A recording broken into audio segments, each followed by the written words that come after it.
You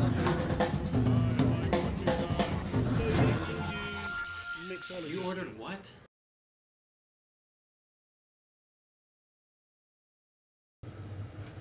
All right. I am gonna have another attempt at this. Good morning, ladies and gentlemen. Welcome to the Dean Callan Show. Today, I am going to give it my best effort to make 3 Clover Club cocktails. So, if you don't know what a Clover Club is, Clover Club's been around since the 1890s. It's gin, lemon juice, raspberry syrup, and sugar. Now, I'm going to kind of mix it up here and make a kind of, not my ideal version, but the kind of version I would expect people to make at home, right? I'm going to revisit this on another day with someone else in the cabin and do a proper breakdown of the same thing again, but not lockdown version, okay? So, hopefully it's all working. Color's very rustic, very sepia. I have no idea. You want to see rustic? Look at this. Like, normally the Canon is like way better color. And look at it. Yeah, it's washing out the Canon color. So anything that comes through USB is even considerably worse. But I did give the app an update, and since I've had to change the audio source, and I've had to change I lost all my LUTs on this camera setup, so I had to quickly try to adjust that. Let's not worry about that right now. But it was a bit of it just kept freezing. It wouldn't even press the go live button for 10 minutes, 15. And then when it actually started working, the audio skipped out, even though I'd done audio checks. This is a crazy thing to do, I'm finding, this going live stuff. It's scary, but exciting at the same time. Right, so, while we're here, let's make a drink, right? Because I am now frothing at the mouth thirsty. And damn it, would you know, after all of that, I forgot eggs. I'll tell you what I'll do. I'll run out and get the eggs at Mitch's minute.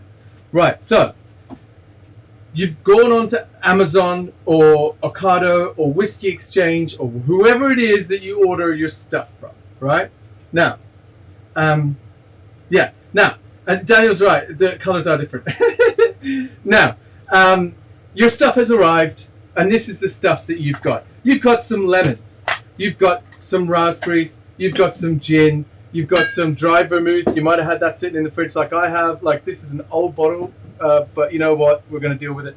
And I'm using Funkin' Cane. Oh, my little darling princess. Yeah, watch all the bajillions of cables. Thank you. Right, so that's my wifey bring me some eggs. Right, what I'm going to do is I'm going to do the simplest version of making raspberry syrup and junk that I can possibly do, because who wants to put loads of effort into stuff? At the moment, I kind of feel guilty because I'm capable of loads of effort, but I haven't been putting loads of effort in. I've also lost my goddamn modeling stick! It's always right here. Ah, there it is. Happy days. Right, so, what I've done here, if you can see, and I'm terrified of changing angles, right? I got some raspberries in the bottom of there with some sugar syrup. Now, normally, if I was to make raspberry syrup, I would mush up raspberries with actual granulated white sugar. I don't like using brown sugar because it adds a caramel flavor to it. I want it to be straightforward raspberry. And then I let it sit there, and the sugar breaks down the raspberry, and it starts to become more like juicy. And then I'd add a little bit of water. I'm putting a lot of sugar with the raspberries. A little bit of water, a little bit of water, a little bit of water until I get to the kind of liquid that I'm looking for, and then strain it off. And I've got this nice, thick, fresh raspberry syrup. This is a much easier way. And it's kind of cheaty McCheat face, you could say. It's just a way of cheating around making raspberry syrup. You take existing sugar syrup, which, we love our Funkin' sugar syrup. This is Funkin' good stuff. And they did send me a bunch of it. So, you know what? Lovely guys, those Funkin' people. I've actually been online with them and chatting to them back and forth on email. They've been trying to help me with some consultancy stuff. Lovely people. Great people at the Funkin'. Right, so I got my raspberry syrup here. There's probably nowhere near enough. I might have to actually make some more. Didn't really plan this very well. So there we go, more raspberries. Gonna save a few for garnish. So I'm gonna put the crappiest looking raspberries in there. And the ones that look like they're kind of eating themselves from the inside out. Wait on that top tip. Don't put the sugar syrup in at the beginning. Muddle the raspberries up first. And then add your syrup. Because otherwise, it's getting all sludgy. Ugh, gross. No one wants to hear sludgy sounds. Alright. Yeah, and that's why we have moaning, right? So, here we go. Now, I'm obviously not measuring this out. I'm not concerned about accuracy. Because I know that the sugar syrup is good, and I know it's going to get tons of raspberry flavour, because I can smell these raspberries from here. Right.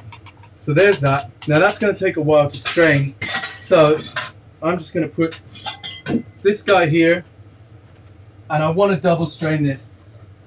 I know I'm a person that's usually all about closed gates and all that sort of stuff. And when I say closed gate, which is a stupid thing to say, I mean closing this little guy down. It picks up the Hawthorne strainer without a gate in it. How funny is that? Right. So, in there, raspberry syrup, prepping. Now, next step. Also, why is the music not loud? What's going on there? It's just weird. Right, so, got this one going. Now I'm going to do my lemons.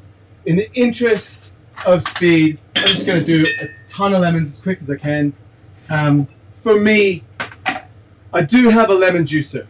I will say I do have a lemon juicer, but there's a problem with the lemon juicer in that, like, if I use the lemon juicer, then I'm going to have to clean the lemon juicer, and I know that when I finish up here, I'm going to be going straight back inside to take care of my little man who's been with his grandma all day, or his granny, as we say, all day. So I haven't seen him since, like, I don't know, 11 o'clock this morning, which it doesn't sound like a long time.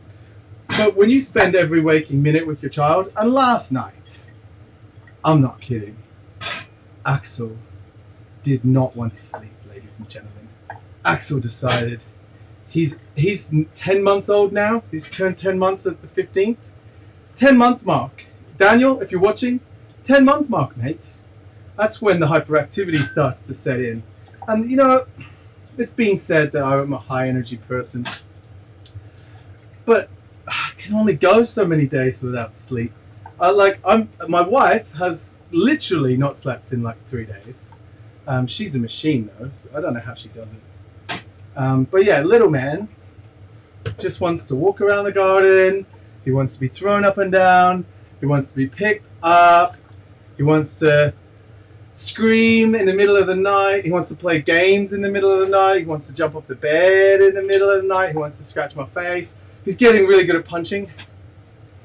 Punched me in the head last night while I was trying to snooze, and I felt it. I was actually proud. I was pretty proud. He hit me pretty hard. It was like a solid whack. Not gonna lie, I was really proud of that. I don't know why. I don't think it's a bad thing to be proud that your son has a good punch on them. I mean, I don't know what.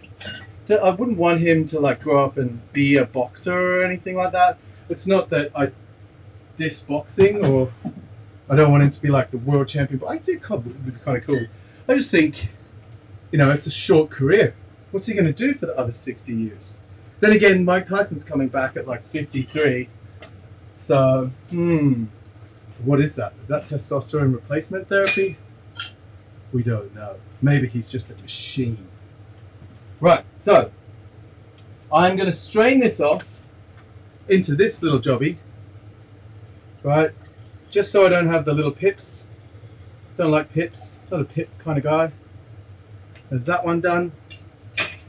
Give it a rinse. Have this one ready for the next lot. Now, today is the first time that in memory, right, that let's give him let's get him in the ring. Oh yeah, all right, yeah. Well, I would have liked to I want to do the bartender boxing thing that you guys did. It'd be so cool. Plus, I never really, I've punched people before, but I've never done boxing. I wonder how good I'd actually be if I had to be tactical and stuff. Right. So, putting up a couple of glasses here. They're clearly different sizes. I don't know what's been going on in the cabinet of late. I guess when you break glasses at home, it's not like you're doing a stock count and checking on how many glasses you've got. Right, so we now have lemon juice ready. Let's hope a raspberry syrup. I might actually pour some of this through here just to lift that up a little bit. I don't want to run out of raspberry syrup and then have to make more. I'd rather at least infuse a little bit of flavor, lengthen that syrup that we've got so it's consistent throughout. Right, going through the whole process here. I'm going to have to make this video again so I can do a real short, like this is how to make a Clover Club. Bam, put it online. Right, this guy goes here. Worst prep ever. I was like expecting to make Mitch proud with my prep. Being totally prepped and such things, but it's not the case. Right, there's those two. This guy can go down here for now. And then we've got these three. Now, I did some looking up of the Clover Club. I kind of, I didn't really look it up that much. But I'm going to try to recite some of the bits of history stuff that I got. Oh, yes. Wicked track. Alright, I just need the music in the background so it doesn't feel like I'm speaking to a void. Because that's what it feels like when you're actually stood in here. Right, so, few facts on the Clover Club. Apparently, the Clover Club was a gentleman's club that was open from 1890 through to like World War I, right? But, I found out, I've got some notes up here. In 1880, 15 people started up the Thursday Club, right? And the Thursday Club lasted for about 2 years. But when the Thursday Club broke down, a break-off group started up on the third Thursday of every month in the Gerard House, right? And that group, after a few meetings, they decided to call themselves the Clover Club. Now, when they started calling themselves the Clover Club, it was because the clover meant wealth and prosperity, right?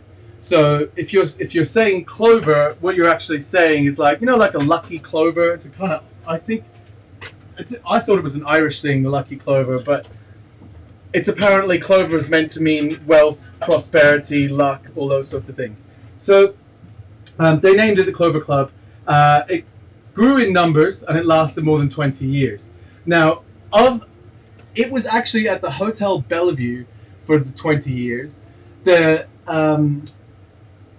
quote that they were famous for was, "While we live in clover." So it's kind of like saying, while we live in prosperity. So they were like they weren't the most elite people, but they were certainly not like poor people, if you know what I mean. There were apparently everything from journalists through to politicians and stuff. Apparently a president turned up there one time, which is pretty crazy. Like, that's pretty elitist, I would say. Where it used to be back in those days. So it was in the Bellevue for 20 years. When the Bellevue closed down, I think, or when the Bellevue Stratford, which apparently was even a more luxurious place, opened, they moved across to that. Other interesting facts, right, about the Clover Club themselves are that George C. Bolt was the owner of the Bellevue hotels, both of them. George C. Bolt was also the guy who was hired to, run the Waldorf Astoria. So he clearly knew what he was talking about, and he knew like a lot of elitist rich people. So yeah, George C. Bolt, apparently good at what he does. Also, my favorite fact out of all of these things, one of the members of the Clover Club, his name was Hubbard. I don't know anything else. I can't remember the rest. He was the guy that coined the term, when life gives you lemons, make lemonade, right? And he was a member of the Clover Club. Which, so when life gives you lemons, make Clover Clubs, buddy. What are you doing here? You got to share the recipe out. Anyway, there's a few facts on the Clover Club. Now, when it comes to the recipe, I thought today I would look at 3 different recipes and then kind of make a breakdown. So in imbibe, it says juice of half a lemon, half a spoon of sugar, half a pony or 2 tablespoons of raspberry syrup, a quarter of a pony or a quarter of an ounce white of egg, and 2 ounces of gin, right? So we've got 2 ounces of gin and like quarter ounce of raspberry syrup, and you know, it's pretty standard, I would say. Now, in the Savoy, you've got the Clover Club cocktail as the juice of half a lemon or 1 lime, which is why some people make them with lime, a third of grenadine, the white of 1 egg, 2/3 dry gin, shake well, strain into a medium-sized glass, and Embry. Now, I like to look at Embry when it comes to pre-Prohibition cocktails that survived Prohibition, because he wrote this in post-Prohibition, but he was a big drinker throughout Prohibition and before Prohibition. So he's got 1 part of grenadine or raspberry syrup, 2 parts of lemon juice, 1 egg white to each of 2 drinks, and 8 parts gin. Right, so basically, his is a pretty legit recipe. So 8 parts gin, he's going back almost the same as the imbibe one. If I'm going to look at a cocktail recipe, I tend to go over to my bookcase and find a selection of books where the recipes are very different. You've got like super old school American style, British, or you know, your standard Savoy, and then consumer led. The guy was a lawyer, he was never a bartender, right? So looking at those 3, I'm going to surmise that I want mine gin heavy, because we are looking at the difference in the gins, and I'm going to just do 2 parts to 3/4 of a part, and then like a half a part, if that makes sense. And then I'm going to put a little bit of egg white, and then see how it goes, right? And then that recipe will travel across all 3. Which was the last book? The last book was The Fine Art of Mixing Drinks by David Embry. Excellent book. Right, so first step. Now, I like to chop my egg white, and what I mean by that is I'm going to get 2 of these. I sit it up against the blade, so it stops the egg white from coming out, and then I lift the blade up. I get just the amount that I want, and then I can chop down on it. Does that make sense? So I've got enough just to kind of coat the base. I don't want to be too eggy. I don't want it to be too frothy. I want to kind of focus on the gin, not the creaminess. So, 3/4 of a part of lemon,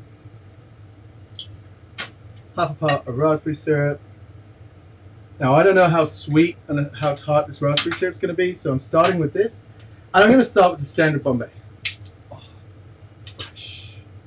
2 of these. Obviously, it's not going to be the right size for that glass, but we'll deal with that later. Now, I like to give this a little whisk. Taste it.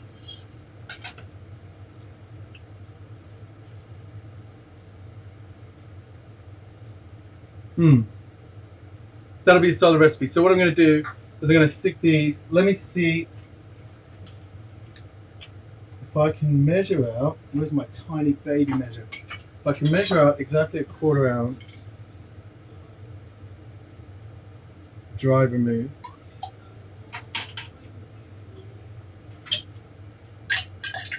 Let's see how this works.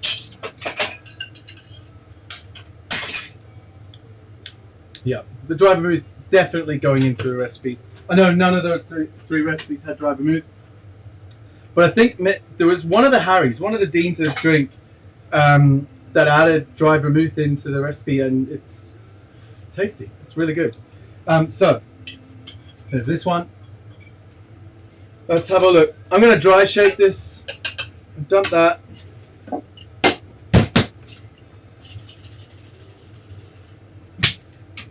I know there's a reverse dry shake. I know I could just put one big cube, but this is how I bartended when I was bartending. If I go back and I make enough with a different style, I'll apply it. So,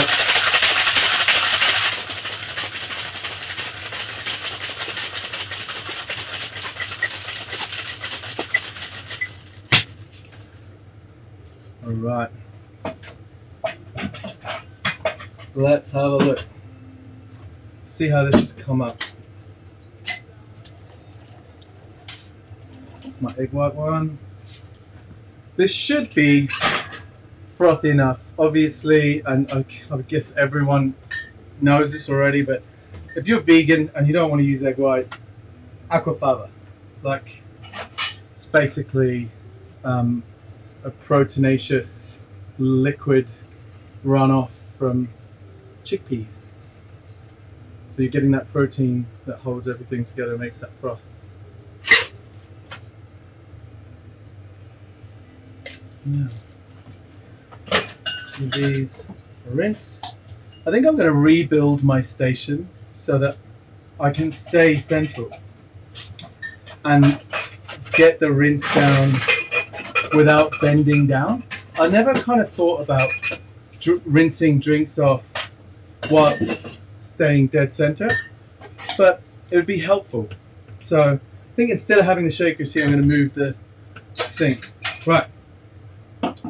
So that's how I would make a Clover Club. I'd probably garnish it with one of the raspberries from before. I really liked, when I was making these drinks all the time, the little dehydrated raspberries, you know, the freeze-dried ones. They look amazing. Just tweezer a couple of them onto the top and they're epic, but it also doesn't really need a garnish. If anything, you might be giving it a garnish because people expect a garnish. Now, this is a very light pink. I'm going to have a little taste of this.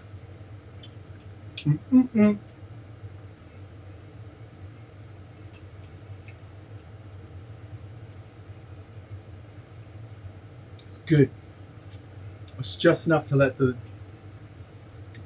gin shine through. Alright, so in the interest, now if I was like working a bar, I would do this the same way. In the interest of keeping everything the same so that I can do a real comparison of the drinks, I am going to aim to get 4 of the same glass. So 1, 2. Damn it! I need to review my glasses, man. Ah, that's what I might do. Yeah. I use my cool glasses, my little guys. Yeah. So Mitch, sorry, brother. I had planned to be organized. I know you keep telling me. I had planned to be organized. But you know, a few things got in the way of me being on top of my organization, and things that can't be helped. All we can do is learn to be cool under pressure, which is I'd say one thing I'm beginning to kind of learn to do. Right, these got glasses. I have to say, Olaf, the guy that handmade these for me, legend. What a nice guy. I might order some more from him. He also makes really cool looking whiskey glasses. Now, I'll put them like this so that you guys can see this area here. Right, so this, pretty solid. I'd say it's a little top. So what I'm going to do is I'm going to make one large version. If I can find my other mixing glass. You know what? I'll put it in here. I'm going to make one large version, right? So I had 1/4 ounce of this guy in there. So because I'm going to make 4, I'm going to put 2 ounces, right? So straight up 2 ounces go in there. This guy 3/4 ounce. So because I'm making 4, I'm putting 2 lots of 3/4 ounce. God, I'm losing my mind. It'll be 4 lots of 3/4 ounce. So 4 times 22 is 88. Oh God. So 60. Yeah. All right. I'm not losing my mind. 88. All right. Thank God. So I've just done 60 and 25. I probably should have scaled back the lemon juice a little bit, but I'm going to give this a taste before it goes out. Math is hard. Math is hard. Right, so we got that one. Now, do I put the egg white? No, I'm not going to put the egg white. I'll put the egg white in the individual drinks.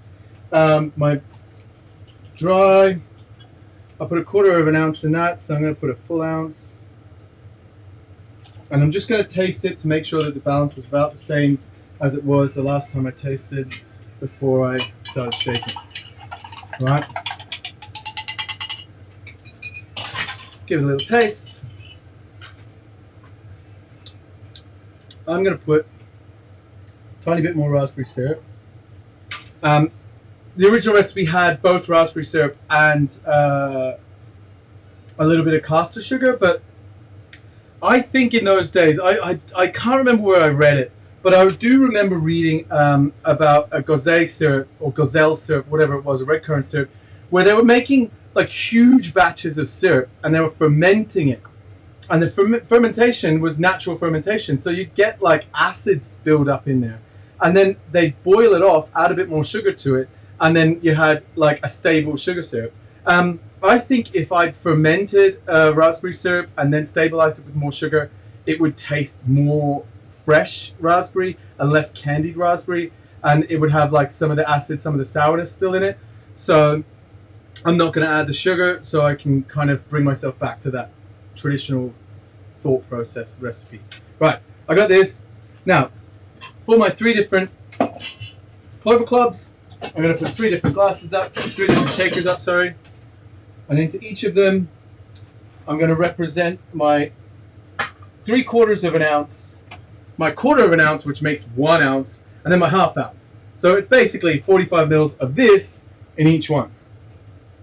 So, got my 45 mils,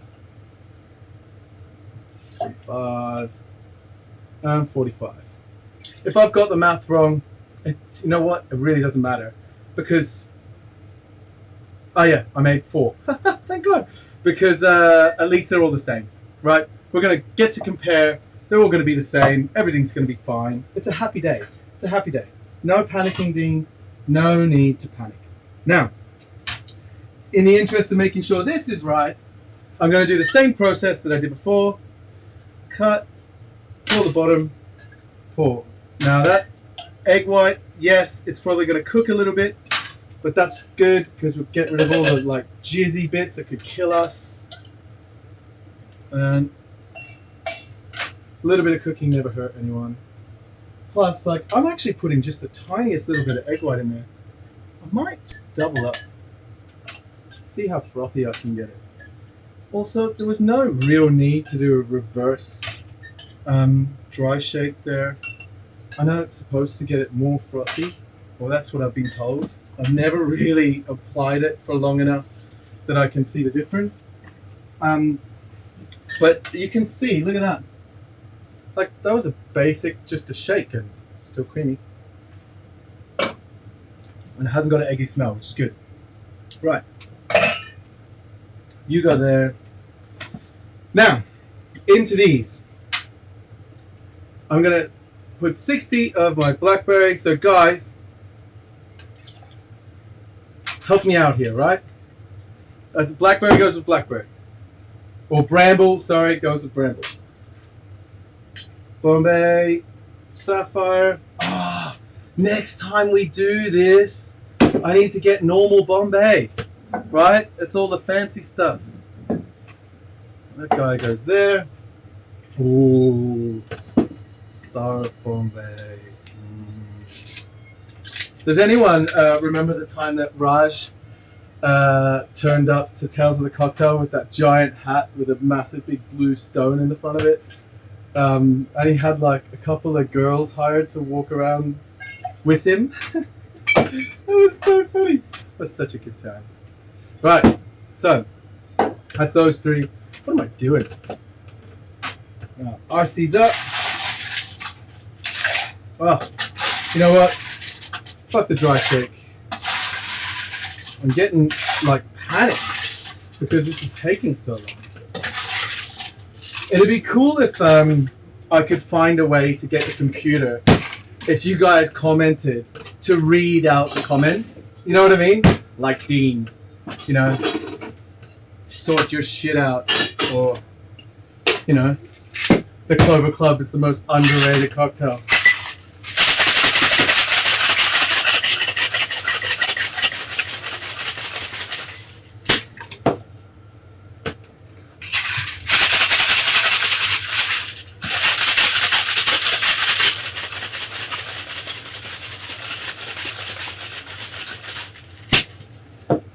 Not dry shaking. What's gonna happen?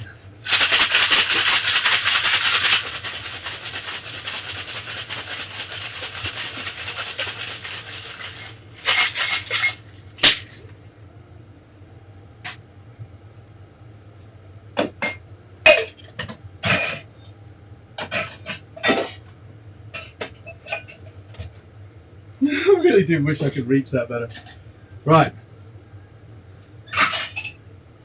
So try to keep them in order. You guys seen that I've made a mistake on the order here, let me know.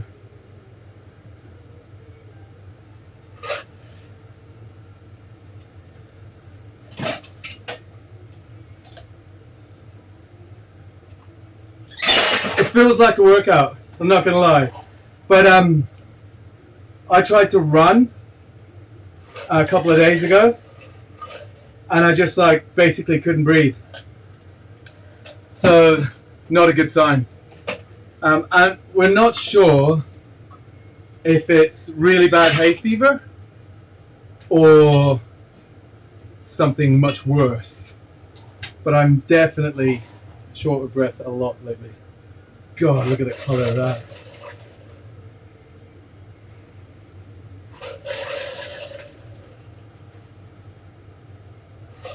Oof. Bit too much in that one. Right. So, like, clearly, from the get-go, you can see that that guy looks amazing. And I don't know if you can make it out, because I'm guessing the white spots would be overexposed. But from here, the actual foam in that is red, right? So, like, it's not just, what are you going to judge them on the most? I'm just going to try to say what the differences are. Right, so, let's have a taste. Well, we know which one this one is. This is, well, no, actually, fuck that shit. I'm going to start with this guy, right? Let's see if I can make the same drink twice.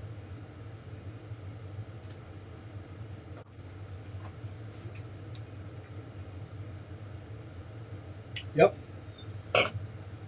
Flavor's no different. Still is fluffy, right? That is a fluffy drink. Why did I need to dry shake it? Like, it's creamy at the top. What's the purpose of the dry shake? You can't really make that out. But yeah. I'm going to have to play with these lights so they're not so overexposed. Right. Bombay one, that's a solid drink. I would actually pay for that if I went out and ordered it from a proper bartender. I'd be like, bang it. It's tasty. And you can just taste the Bombay. You can taste the Bombay throughout it. You can almost tell it's Bombay. So this one. Wait, no. I'll go that one first. Alright, so let's see what Star of Bombay does.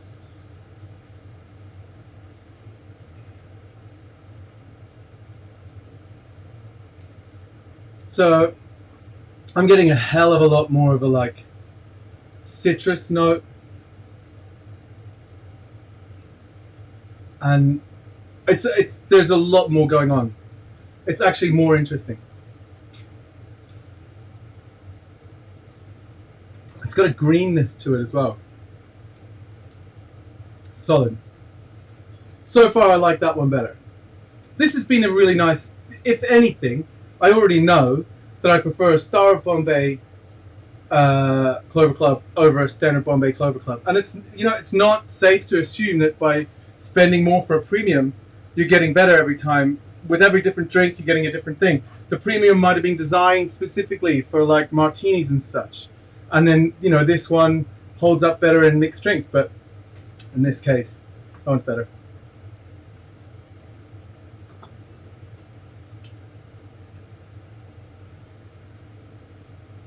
Totally different drink. You really get the bramble, but it's really good. It's how would I say it? I would have this before dinner, and I would have that after dinner. That'd be like a sessional. I want to feel like I'm drinking something naughty. It still brings me straight back to the when I go to a pub and I don't want to order anything too complicated, and I ask for like that snake bitey, whatever those things are with the fruit ciders. Oh, Diogo, no, it's absolutely not more sweet with the bramble. I would almost go as far as to say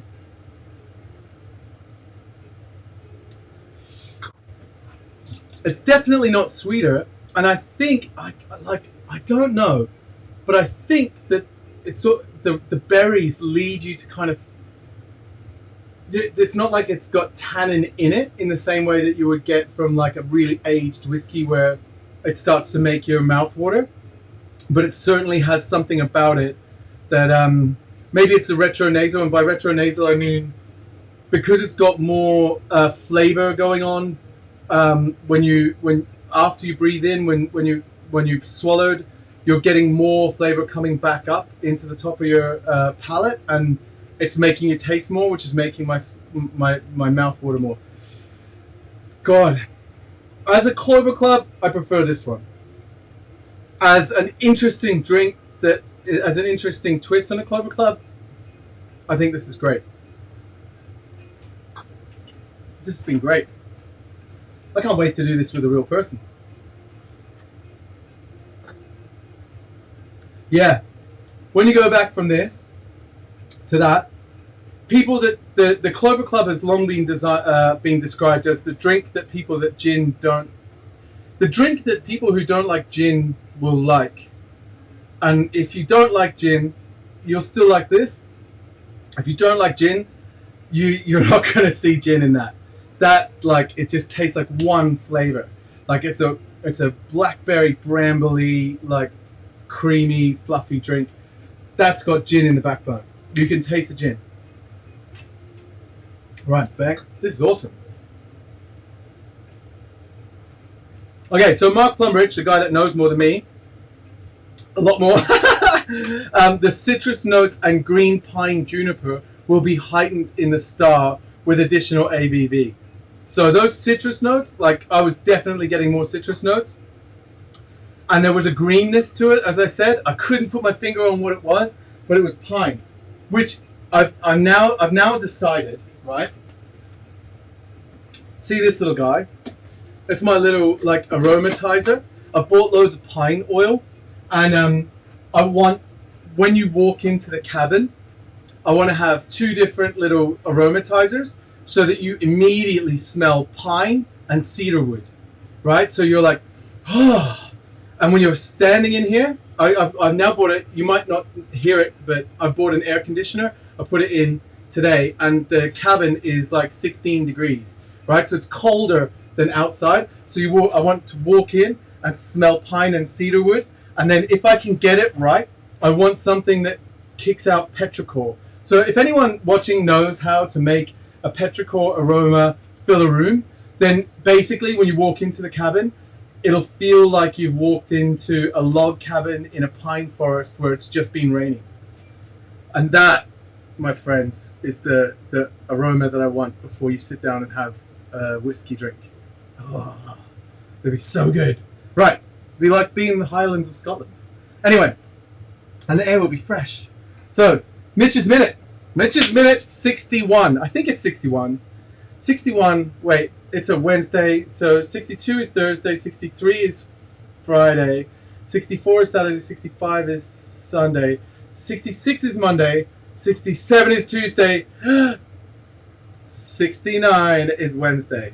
Episode 69, right? Hopefully I'll have gotten my Wines, Lines, and 69s t-shirt from Schmucks. Did I order that one? I think that might have been too scary for me. I think I went with a less scary t-shirt. Speaking of which, if anyone wants to support Schmucks, get online and buy their stuff. Support their stuff. Here's Mitch.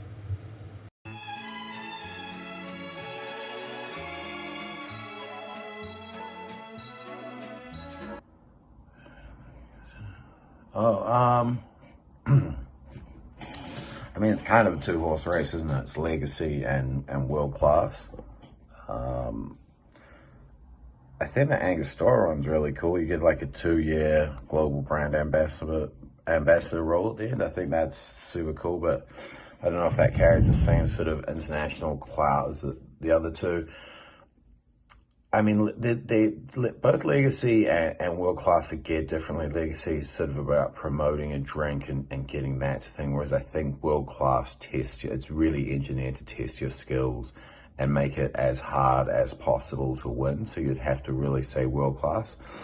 Having said that, if I turned up to a global cocktail competition and they had apartment bartender there to judge me, I'd be pissed. I'd be like, what's your fucking qualification to be judging on this? But I worked production in the US last year and I saw how fucking hard they made it for them. So I'd have to say world class. That's a huge accomplishment to win.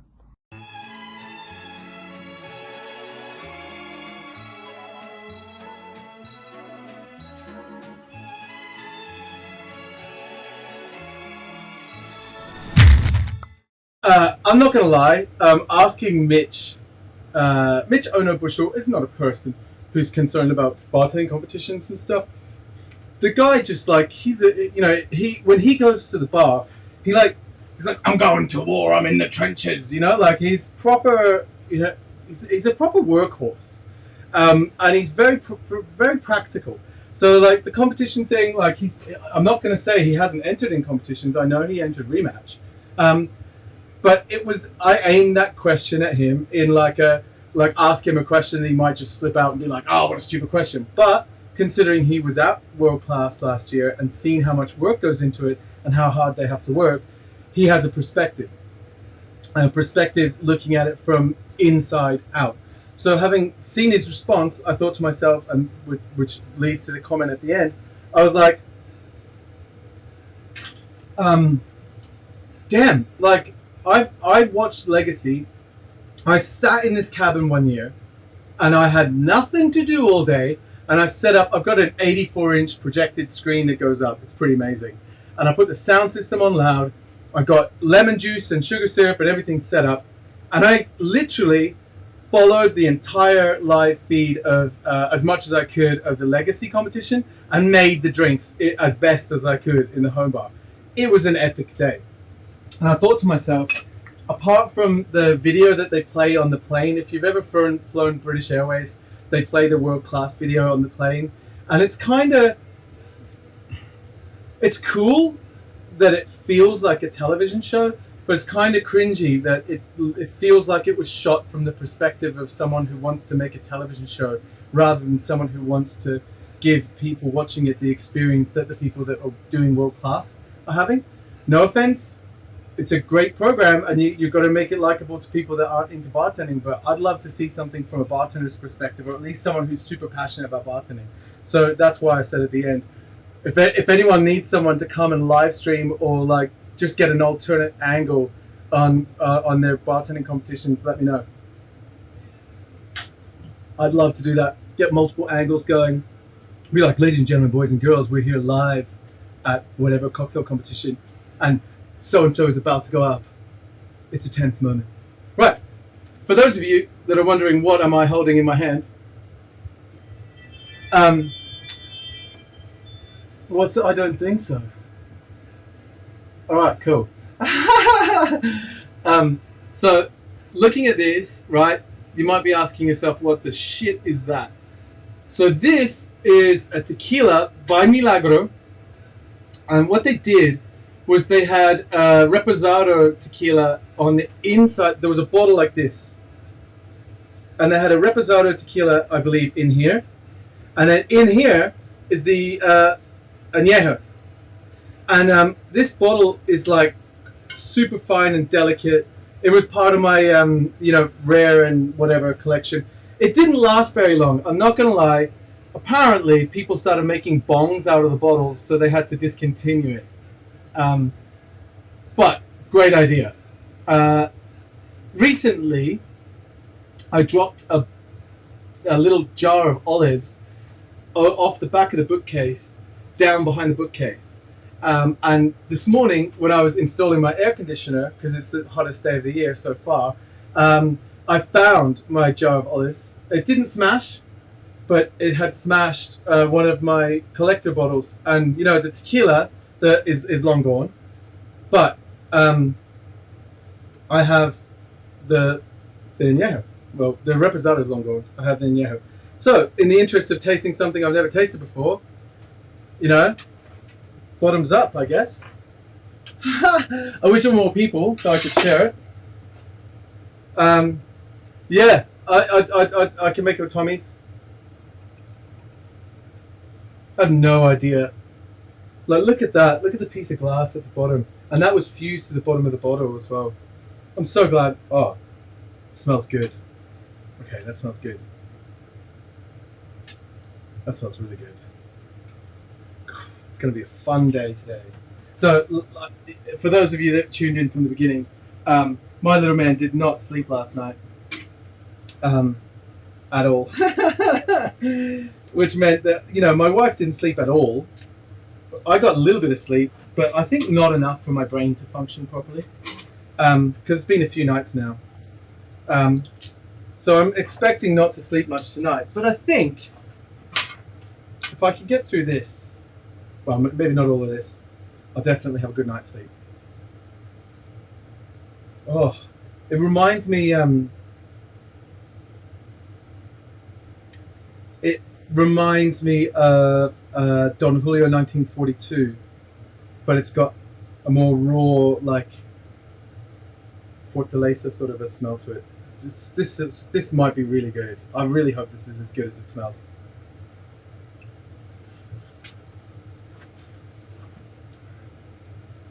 It's really fucking good. Holy shit.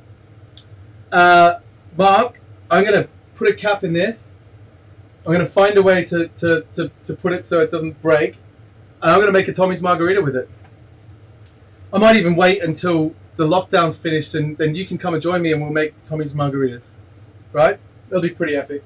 I'll find a way to put it down safely. Okay, so it's International Paloma Day tomorrow. Dude, why, like, come on, make the days full on a Wednesday or a Friday. I might do Paloma on Friday then. That'd be pretty cool. Thank you all for watching, and you know, again,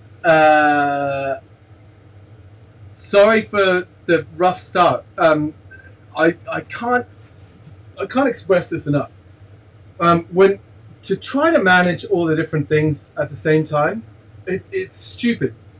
I should just be putting a phone or something and having a little thing, but at the end of the day, as I just said, I think it'd be really cool if I was able to bring this with me to, like, you know, if Rematch was on and I had one on each station, one camera on each station, and I'm switching between cameras like oh, yo, here comes so-and-so, bam, whoa, watch them, like, back to us chatting about the stuff. It'd be so cool. I think it'd be a cool thing if I can get it right.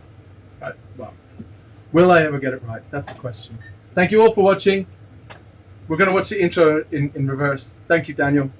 Excellent idea.